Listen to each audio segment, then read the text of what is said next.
This is the memorial to the British and Commonwealth soldiers at Dunkirk. It's part of several memorials around this area, and as you can see, there's lots of stones there. Each of those is marking one of the sailors or soldiers that were identified, and there's some other. In fact, I'll show you. There's some all around there. There's like the names of people who it was known that they died here, but they weren't identified. So as many as possible are remembered here, and like these are the men who didn't make it home.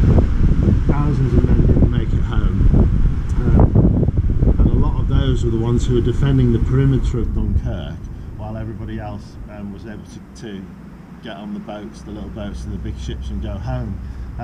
I wanted my character in Angel of GRASMERE, Joss. He does go home. He gets home, and I wanted to read what it was like for him when he got back to Dover. So he left Dunkirk, went across the sea, the English Channel. I wanted to read the bit about what it was like when he got home, and this is based completely on the testimony of the men who did make it home. And I wanted to read that here, next to the men who didn't make it home. I'm not quite sure why, but I just feel like I want to. Anyway, so I'm going to. So this is.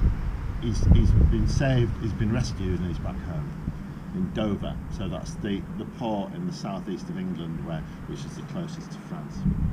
When he'd landed in Dover, he wanted to walk quiet and unseen through the dark streets of the town and disappear. He was part of a defeated army. They had retreated, no one could deny that. But they had not been received as a defeated army. To the people lining the streets, they were heroes. They were given oranges.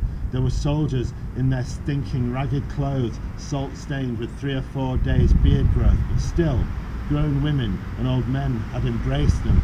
Children had cheered them, thanked them. This had only made him feel worse, to be cheered by children again. At the railway station, ladies had offered them hot tea and buns from trestle tables and trays. He did not warn those ladies that they were a defeated nation, and the next tide of soldiers arriving on their shores could be Nazis.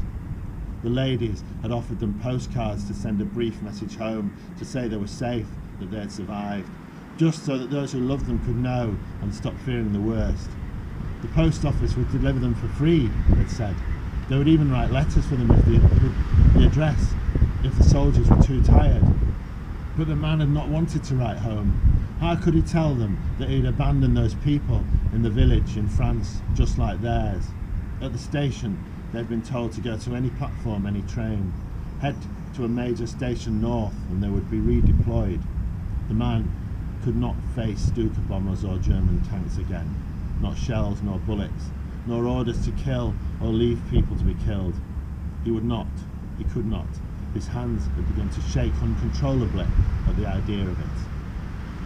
And that's what happens when my character comes home. And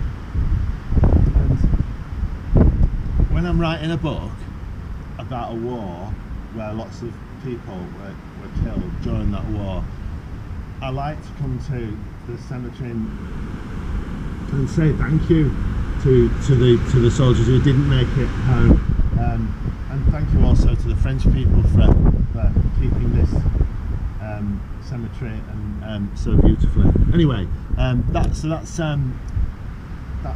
I've got to say.